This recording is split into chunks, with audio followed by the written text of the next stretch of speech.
هي الحلقات تحفظني بآيات من القرآن، هي الحلقات تملأني بحب المصطفى العدنان، هي الحلقات تحفظني بآيات من القرآن، هي الحلقات تملأني بحب المصطفى العدنان، وأخلص نيتي دوما لرب واحد ديان بروح ملؤها طهر.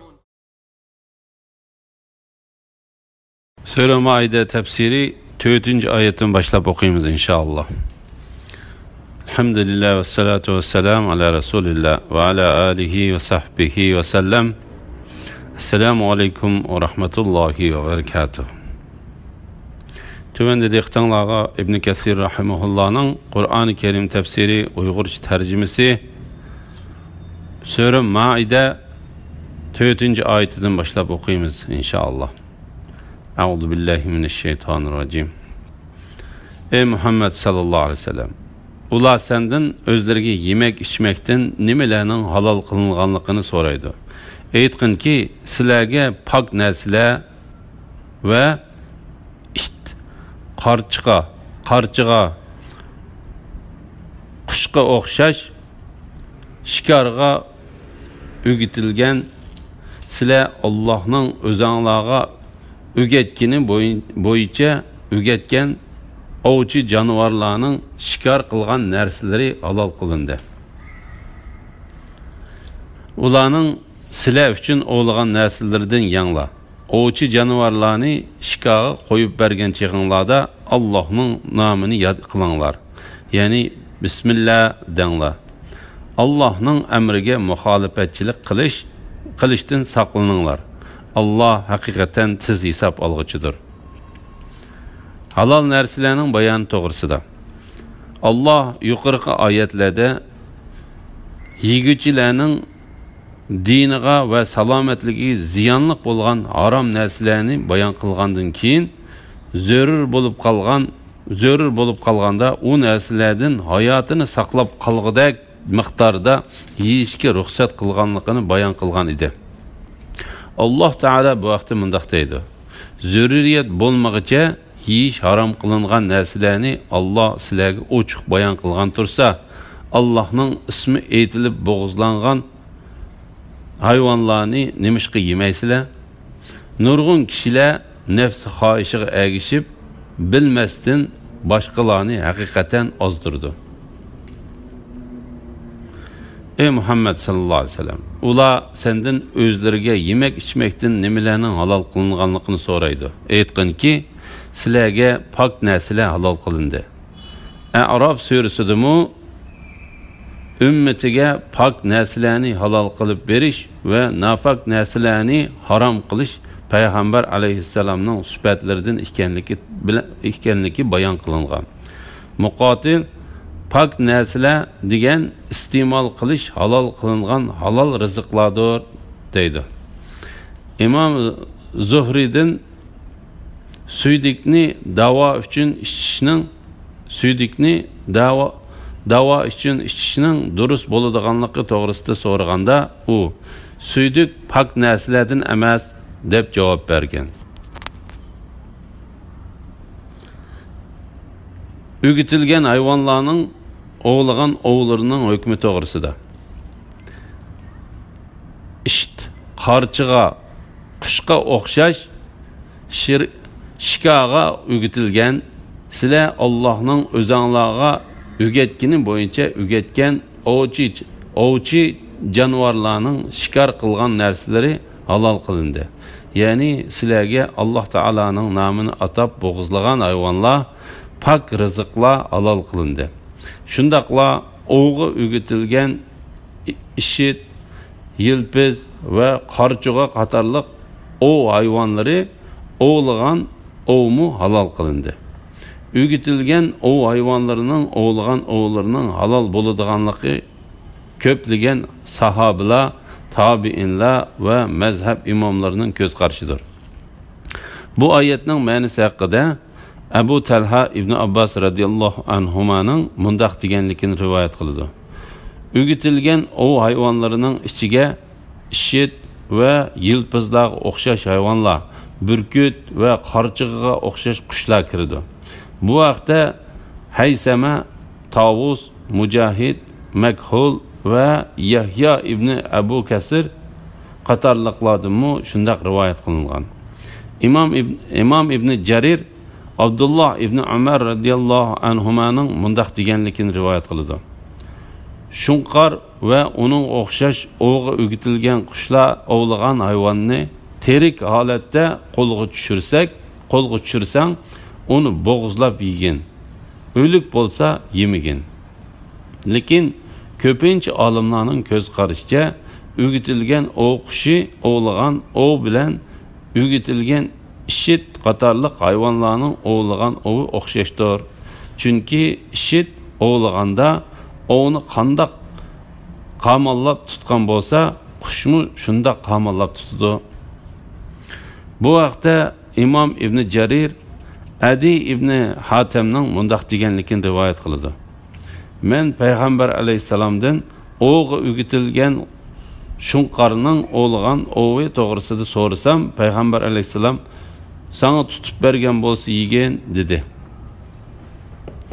O'gitilgan bu so'zning jumla ichidagi o'rni arab tili grammatikasi bo'yicha o'gatkichining o'gitish holati ko'z tutilgan bo'lishi mumkin yoki o'gitilgan hayvonlarning o'gitilgani bo'yicha tutish holati ko'z tutilgan bo'lishi mumkin. İkinci xil holat bo'yicha bo'lganda bu oyatning o'g'i o'gitilgan hayvonlarning o'vni tirnoqlari va changallari orqali tutsa, u ov halol, boshqasi halol emas. Agar tirnoqi yoki changali bilan qamallab tutmay so'qib o'ltirgan bo'lsa, u ov halol bo'lmaydi deganlik bo'ladi. Sizlar Allohning o'zinglarga o'gatgani bo'yicha o'gatgan ovchi jonivorlarning shikor qilgan narsalari halol qilindi. Ya'ni u hayvonlarning o'gatgani bo'lsa, o'gitilgan ov hayvonini ovning orqadan qo'yib bersa, ovni qo'g'laydigan, kushkuradigan, ovni tutsa, uni o'zi yeyish uchun tutmay, faqatla o'z egisi uchun tutib saqlab turadigan bo'lishidir. Ularning sizlar uchun ovlagan narsalardan yanglar. Ovchi jonivorlarni shikarga qo'yib bergan chig'inglarda Allohning nomini yod qilinglar, ya'ni bismillah denglar. Olimlarning birlik kelgan fikri bo'yicha ovlug'uchi hayvon ovlashga o'gitilgan bo'lsa, u hayvon ovni egisi uchun tutgan bo'lsa, egisi u hayvonini qo'yib bergicha bismillah degan bo'lsa, o hayvonni garchi uni o'ltirib o'tgan bo'lsa-mu halol bo'ladi. Tövendeki hadis mushu mazmunni ta'kidlaydi. İmam Buxoriy va Muslim Adi ibn Hatemning mundaq deganligini rivoyat qiladi. Men payg'ambar alayhisalomdan: "Ey Allohning payg'ambari, men o'gitilgan ishtlarini o'g'ga qo'yib bergicha Alloh taolaning nomini atab qo'yib beraman. Ishtlar ovlagan ovlarning hukmi qandoq bo'ladi?" deb so'radim. Payg'ambar alayhisalom: "O'g'i o'gitilgan ishtingni Allohning nomini atagan bo'lsang, u ishtlar sana tutib bergan ovni yegin" dedi. Men: "Agar u ishtlar ovni o'ltirib qo'ysa-chu" dedim. Payg'ambar alayhisalom: "Ovni tutishga boshqa bir ishtlaringga qo'shilib qolmaganli bo'lsa, o'ltirib o'tgan bo'lsa-mu yesang bo'ladi. Chunki sen boshqa ishtga emas, dal o'zingning ishtiga bismillah deding" dedi. Men yana: "Ey Allohning payg'ambari, men ba'zida uçluq tömürni etib onu o'ltirman" desam, payg'ambar alayhisalom: "Tömürni atganda uning uchi hayvonning badaniga teshib kirib, uni o'ltirgan bo'lsa yesang bo'ladi. Agar to'mirning yon tarafi tegib o'lgan bo'lsa yemagin. Chunki u hayvon so'qib o'ltirganning qatoridan bo'ladi dedi. İmam Buxoriy va Muslimning yana bir rivoyatida mundaq deb bayon qilingan. İştingni qo'yib berganda Alloh taolaning nomini atig'in. U it ovni sana tutib elib kelganda u ov terik bo'lsa uni bo'g'izlab yegin. Agar ov o'lgan bo'lsa it uningdan yemagan bo'lsa u ovni yegin. Chunki itning ovni tutishi bo'g'izligini hisoblandi. Yana boshqa bir rivoyatda mundaq deb kelgan. Ovni yegan bo'lsa sen uni yemagin. Chunki it u ovni o'z yeyish uchun tutgan bo'lib qilishidan ansirayman. O ovlug'uchi hayvonni qo'yib bergichi bismillah deyish to'g'risida. Ularning sizlar uchun ovlagan narsalardan yangla. Ovchi jonivorlarni shikarga qo'yib bergan chig'inglarda Allohning nomini yod qilinglar. Ya'ni bismillah denglar. Ya'ni ovlug'uchi hayvonni ovning orqadan qo'yib berganda bismillah denglar deganlikdir. Bu vaqtda Payg'ambar alayhisalom Adi ibn Hatim radhiyallohu anhuga o ügütilgen iştingni qo'yib berganingda Allohning nomini atig'in. Allohning nomini atagan bo'lsang, u it tutib kelgan ovni yesang bo'ladi. İmam Buxoriy va Muslimning Abu Sa'laba radhiyallohu anhudan rivoyat qilgan hadisida mundaq bayon qilingan. İştingni qo'yib berganingda Allohning nomini atig'in. O'qni atganda Alloh nomini atig'in.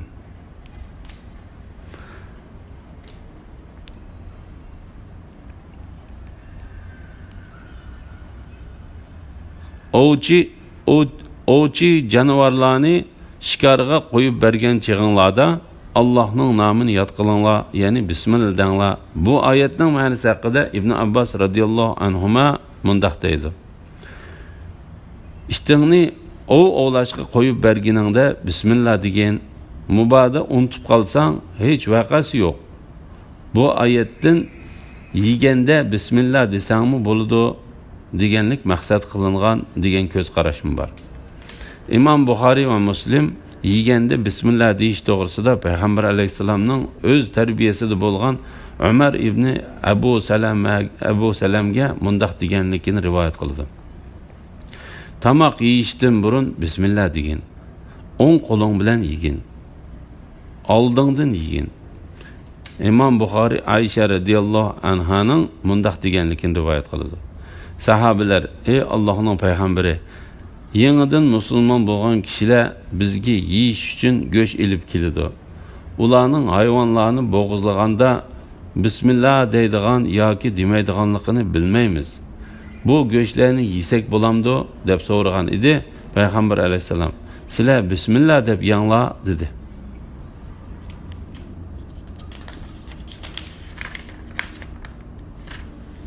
Bugün sizlarga pok narsalar halol qilindi. Kitob berilganlar, ya'ni Yahudilar va Nasaralarning tamoqi sizlarga haloldir va sizlarning tamoqinglar ularga haloldir. Mu'minlardan bo'lgan afifa ayollarning sizlardan ilgari kitob berilganlar, ya'ni Yahudilar va Nasaralardan bo'lgan afifa ayollarning mahrini bersanglar, iffetlik bo'lganinglar ve aşkara yoşurun payişini közlemegeninglar halda ularni olsanglar, ular sizlarga haloldir.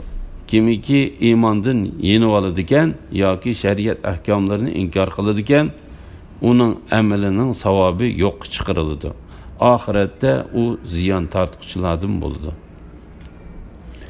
Yahudi va Hristiyanlarning bo'g'izlagan go'shtlarining halol ekanligi to'g'risida Allah Teala mu'min bendilerge haram kılgan narsalar bilen halal kılıngan narsalarni bayan kılıp mundaq deydi. Bugün sizlarga pak narsalar halal kılındı. Ondan Yahudi ve Hristiyanlarning bo'g'izlagan go'shtlarining hükmini bayan kılıp mundaq deydi. Kitap verilgenler, yani Yahudiler ve Nasaralarning tamoqi sizlarga halaldir. Bu oyatning ma'nosi haqida Ibn Abbos, Abu Umama, Mujahid, Said ibn Jubayr, Ikrima, Ata, Hasan, Makhul, İbrahim, Naxai, Suddi va Muqatil qatorliq olimlar ularning bo'g'izlagan hayvonlarining go'shini demakchi deb tafsir qilishgan. Bu barliq olimlarning birlik kelgan masalasidir. Chunki ular hayvonni Alloh taolodan boshqaga atab bo'g'izlashni harom deb qaraydi. Gerçi ular Alloh taologa bo'lgan e'tiqodida Alloh taoloning sifatlariga loyiq bo'lmagan aqidalarda bo'lsa-mu, mol bo'g'izlaganda Alloh taolodan g'ayrining nomini tilga olmaydi. Imom Buxoriyning rivoyat qilgan hadisida Abdulloh ibn Mug'affal mundaq degan: Xaybar jangida qo'y yig'i qachilangan bir tulum qo'limga tushib qoldi. Men bugun buningdan hech kimga bermayman dedim. Tuyuqsiz keynimga burilib qarsam payg'ambar alayhisalom kulimsirab turibdi. Fiqh shunos olimlar bu hadisda lozim bo'lgan ahvol ostida qo'lga tushgan o'ljilardan taqsim qilishdan burun ishlatsa bo'ladi degan yakunni chiqarishgan. Hadisning mazmunidanmi shundoq ekanligini ko'rib olishga bo'ladi. Yana Hanafi, Shafi'i va Hanbali mazhabidagilar Maliki mazhabidagilarning Yahudilarga harom qilingan yoqqa o'xshash narsalar musulmonlarga o'xshashlar harom deb qaraydigan qarashiga raddiya berishga mush hadisni dalil qilib ko'rsatdi. Buningdan kuchliroq bo'lgan dalil shuki, Imom Buxoriydan rivoyat qilingan bir hadisda mundaq bir voqelik bayon qilingan. Xaybar urushi bo'lgan kuni Yahudilar payg'ambar alayhisalomga kavob qilingan bir qo'yni sovg'a qilgan. Payg'ambar alayhisalomning qo'yning qo'liga amroqligini bilgan Yahudilar qo'yning qo'lini zaharlab qo'ygan. Payg'ambar alayhisalom qo'yning qo'lini ilib eg'iziga solganda Alloh taolaning izni bilan uning zaharlanganligidan payg'ambar alayhisalomga xabar qilingan. Payg'ambar alayhisalom darhol tukirib o'tgan bo'lsa-mu, u zaharning qoldiqi payg'ambar alayhisalomning eg'iz tishlariga ta'sir qilgan. Payg'ambar alayhisalomning yonida o'ltirgan Bashir ibn Baro degan sahobimi bu qo'yning qo'lidan yegachga zaharlanib o'lib ketgan. Zaharni Zeynab ismli Yahudi ayol salgan bo'lib, u bu gunohi uchun o'limga hukm qilingan. Bu hadisdan ilinadigan dalil shuki, go'sh elib kelinganda payg'ambar alayhisalomning elib kelguchilardan sizlar harom deb qaraydigan yog'larni elib etdinglarmi deb so'ramasdan yeyishga tamshalgandir. Ve sizlarning tamoqinglar ularga haloldir. Ya'ni Yahudi va Hristiyanlar sizlar bo'g'izlagan hayvonlarning go'shtlarini yesa durust bo'ladi. Bu oyatda ularning shariatida sizlar bo'g'izlagan hayvonlarning go'shtlarini ularning yeyishi durust bo'ladi degan bir hukmni bizga xabar berish emasdir. Mubada buni xabar berish deb qarag'animizda ularning shariatida boshqa dindagilarning Alloh taolaning nomini tilga elib bo'g'izlagan hayvonlarining go'shtlari ularga halol qilinganligidan iborat bir hukmni bizga xabar bermoqchi bo'lishi mumkin. Bu oyatning sizlar bo'g'izlagan hayvonlarning go'shini Yahudi Hristiyanlarning yeyishi durust bo'ladi degan qarashni bildiradiganligi kuchliroqdir. Ya'ni ular Alloh taolaning nomini atab bo'g'izlagan hayvonlarning go'shtlarini yeyish sizlarga durust bo'lganidek, sizlar bo'g'izlagan hayvonlarning go'shtini ularning yeyishi durust bo'ladi. Bu biriga birini qaytirish usulidir.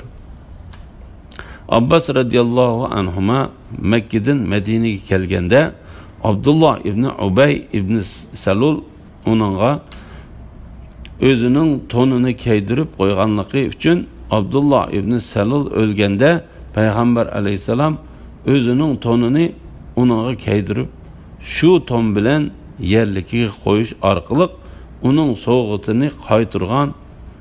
Ammo payg'ambar alayhisalomning faqat mu'min bilanla ham suhbat bo'l, tamoqingni taqvodordan boshqaga yegizma degan hadisiga kelsak, shundoq qilish mustahab va texim yaxshi deganlikni ko'rsatadi.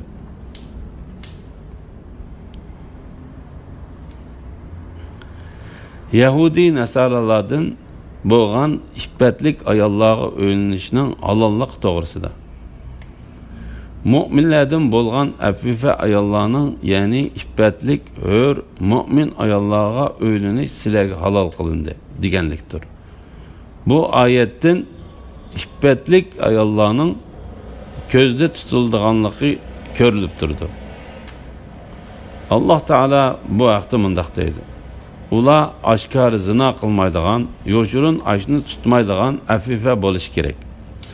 Abdullah ibn Umar radhiyallohu anhuma Hristiyan ayollarga o'yinishni to'g'ri topmaydi va Maryam o'g'li Isa alayhissalomni iloh qilib olgandinmi ig'ir mushriklik bo'lamdi. Chunki Alloh taolo: ey musulmonlar, mushrik ayollar iymon etmag'icha ularni nikohinglarga olmanglar degan tursa deydi. İbn Abu Hatem İbn Abbas radhiyallohu anhumaning mundaq deganligini rivoyat qiladi: ey musulmonlar, mushrik ayollar iymon etmag'icha ularni nikohinglarga olmanglar degan oyat nozil bo'lganda musulmonlar boshqa dindagi ayollar bilan o'yinishni to'xtatdi. Ondan sizlardan ilgari kitob berilganlar, ya'ni yahudiylar va nasaralardan bo'lgan afifa ayollarning mahrini bersanglar degan oyat nozil bo'lganda musulmonlar ahli kitobning ayollariga o'yinishga boshladi va bir turkum sahobalar Hristiyan ayollar o'ylandi. Hamda ular bu oyatga asosan mundaq qilishda gunoh yo'q deb qaraydi. Chunki Alloh taolaning: ey musulmonlar, mushrik ayollar iymon etmag'icha ularni nikohinglarga olmanglar degan oyatidagi mushrik ayollar ahli kitobning ayollarini o'z ichiga oladi deb faraz qilsak, Alloh taolaning sizlardan ilgari kitob berilganlar, ya'ni yahudiylar va nasaralardan bo'lgan afifa ayollarning mahrini bersanglar degan oyati yuqorqi oyat zikr qilgan o'yinishga bo'lmaydigan mushrik ayollarning ichidan ahli kitobdan bo'lgan ayollarni ayirib oladi. Navada Alloh taolaning: ey musulmonlar, mushrik ayollar iymon etmag'icha ularni nikohinglar olmanglar degan oyati ahli kitobdan bo'lgan ayollarni o'z ichiga olmaydi deb faraz qilganimizda, mushrik ayollarga o'ylanish to'g'risida qo'yilgan cheklama ahli kitobdan bo'lgan ayollarga o'ylanishga qo'yilmaydi. Chunki Qur'onning nurg'un yerlarida ahli kitobni mushriklardan farqlantirib zikr qilingan. Buning misollari tuvandikicha: ahli kitobdan, ya'ni yahudiylar va nasaralardan kafir bo'lganlar va mushriklar o'zlariga ro'shan dalil kelganga qadar kufridan ayrilg'ichi bo'lmadi. Kitob berilganlarga, ya'ni yahudiylar va nasaralarga va ummiylar, ya'ni arab mushriklarga musulmon bo'ldinglarmi degin. Afifa ayollarning mahrini bersanglar, ya'ni ularmu hur iffatlik ayollar bo'lganligi uchun ahli kitobdan bo'lgan ayollarning mehrini rozimanlik bilan to'liq beringlar. Jabir ibn Abdullah,